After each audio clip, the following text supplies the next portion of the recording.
Hello everyone, welcome back to Aira vlogs in Kannada. ಎಲ್ಲ ಹೇಗಿದ್ದೀರಾ? I hope ನೀವೆಲ್ಲ ತುಂಬ ಚೆನ್ನಾಗಿದ್ದೀರಾ ಅಂತ ಅಂದ್ಕೊಂಡಿದ್ದೀನಿ. ನಾನು ಸಹಿತ ತುಂಬ ಚೆನ್ನಾಗಿದ್ದೀನಿ.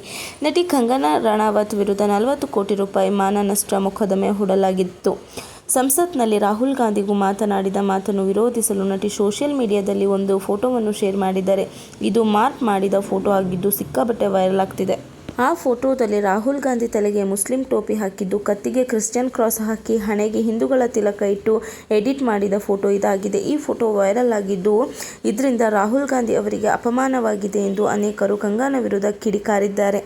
ಕಂಗನಾ ರಣಾವತ್ ವಿರುದ್ಧ supreme court lawyer Narendra Mishra ಅವರು ಮಾನನಷ್ಟ ಕೇಸ್ ಹಾಕಿದ್ದಾರೆ. ಯಾವುದೇ ವ್ಯಕ್ತಿಯ ಫೋಟೋವನ್ನು ತಿರುಚಿ ಸೋಷಿಯಲ್ ಮೀಡಿಯಾದಲ್ಲಿ ಶೇರ್ ಮಾಡುವುದು ಮಾಹಿತಿ ತಂತ್ರಜ್ಞಾನ ಆಯ್ಕೆ ಅಡಿಯಲ್ಲಿ ಅಪರಾಧ ಆಗುತ್ತದೆ. ರಾಹುಲ್ ಅವರಿಗೆ ಅವಮಾನಿಸಿದಂತೆ ಆಗಿದೆ ಎಂದು ನರೇಂದ್ರ ಮಿಶ್ರಾ ಹೇಳಿದ್ದಾರೆ. ಕಾಂಗ್ರೆಸ್ ಸಂಸದ ರಾಹುಲ್ ಗಾಂಧಿ ಲೋಕಸಭೆಯಲ್ಲಿ ಆಕ್ರೋಶದ ಭಾಷಣದ ಮೂಲಕ ಎಲ್ಲರ ಗಮನ ಸೆಳೆದಿದ್ದರು. ಬಿಜೆಪಿ ವಿರುದ್ಧ ವಾಗ್ದಾಳಿ ನಡೆಸಿದ ರಾಹುಲ್ ಗಾಂಧಿ ದೇಶವನ್ನು ಚಕ್ರವ್ಯೂಹದಲ್ಲಿ ಸಿಲುಕಿಸಲಾಗಿದೆ ಎಂದು ಆರೋಪಿಸಿದರು. ರಾಹುಲ್ ಗಾಂಧಿ ಭಾಷಣದ ಬಗ್ಗೆ ಮಾತನಾಡಿದ ನಟಿ ಕಂಗನಾ ರಣಾವತ್, ರಾಹುಲ್ ಗಾಂಧಿಯವರು ಸಂಸತ್ತಿನಲ್ಲಿ ಅರ್ಥವಿಲ್ಲದ ವಿಚಾರಗಳನ್ನೇ ಮಾತನಾಡುತ್ತಿದ್ದು, ಯಾವಾಗಲೂ ಕುಡಿದ ಮತ್ತಿನಲ್ಲೇ ಇರ್ತಾರೆ. ಮೊದಲು ಅವರಿಗೆ ಡ್ರಗ್ಸ್ ಪರೀಕ್ಷೆ ನಡೆಸಬೇಕು ಎಂದು ಬಿಜೆಪಿ ಸಂಸದೆ ಕಂಗನಾ ರಣಾವತ್ ವಿವಾದಾತ್ಮಕ ಹೇಳಿಕೆ ನೀಡಿದರು. ಕಾಂಗ್ರೆಸ್ ಸಂಸದ ಹಾಗೂ ಲೋಕಸಭೆಯ ವಿರೋಧ ಪಕ್ಷದ ನಾಯಕ ರಾಹುಲ್ ಗಾಂಧಿಯವರು ಯಾವಾಗಲೂ ಮದ್ಯ ಅಥವಾ ಮಾದಕ ವಸ್ತು ಸೇವಿಸಿ ಸಂಸತ್ತಿಗೆ ಬರುತ್ತಾರೆ. ಅವರನ್ನು ಡ್ರಗ್ಸ್ ತಪಾಸಣೆಗೆ ಒಳಪಡಿಸಬೇಕು ಎಂದು ಕಂಗನಾ ರಣಾವತ್ ಹೇಳಿದರು. ಇಡೀ ದೇಶದ ಪ್ರಧಾನಿಯವರು ಆಯ್ಕೆ ಮಾಡಿದ್ರು, ಆದರೆ ರಾಹುಲ್ ಗಾಂಧಿ ಪ್ರಜಾಪ್ರಭುತ್ವವನ್ನು ಗೌರವಿಸುವುದಿಲ್ಲ ಎಂದು ಕಂಗನಾ ಪ್ರಶ್ನಿಸಿದರು.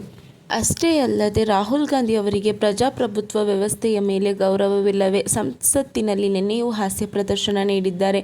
ಅವರಿಗೆ ನೀತಿ ನಿಯಮಗಳ ಅರಿವಿಲ್ಲವೇ? ಲೋಕಸಭೆಯಲ್ಲಿ ತಮ್ಮನ್ನು ತಾವು ಈಶ್ವರನ ದೇಶದವರು ಎಂತಲೂ ಬಿಜೆಪಿಯವರು ಚಕ್ರವ್ಯೂಹ ರಚಿಸಿದ್ದಾರೆ ಎಂದು ಹೇಳಿದ್ದಾರೆ. ಇವರ ಮಾತುಗಳಿಗೆ ಅರ್ಥವಿಲ್ಲ ಎಂದು ಕಂಗನಾ ಹೇಳಿದರು. ನಾನು ನೂತನ ಸದಸ್ಯೆ ಆಗಿದ್ದೇನೆ, ಆದರೆ ರಾಹುಲ್ ಗಾಂಧಿ ಅವರು ಸಂಸತ್ತಿಗೆ ಬರುವ ಸ್ಥಿತಿ ಮತ್ತು ಅವರು ನೀಡುವ ಹೇಳಿಕೆಗಳನ್ನು ನೋಡಿ ನನಗೆ ಶಾಕ್ ಆಗಿದೆ ಎಂದು ಕಂಗನಾ ಹೇಳಿದರು. ಕಂಗನಾ ರಣಾವತ್ ಯಾವಾಗಲೂ ತಮ್ಮ ತೀಕ್ಷ್ಣವಾದ ಹೇಳಿಕೆಗಳಿಂದ ಸುದ್ದಿಯಾಗ್ತಾರೆ. ಮಂಡಿಯಿಂದ ಸಂಸದರಾಗಿ ಆಯ್ಕೆಯಾದ ನಂತರ ಕಂಗನಾ ನಿರಂತರವಾಗಿ ರಾಜಕೀಯ ಕೆಲಸದಲ್ಲಿ ತೊಡಗಿಸಿಕೊಂಡಿದ್ದಾರೆ.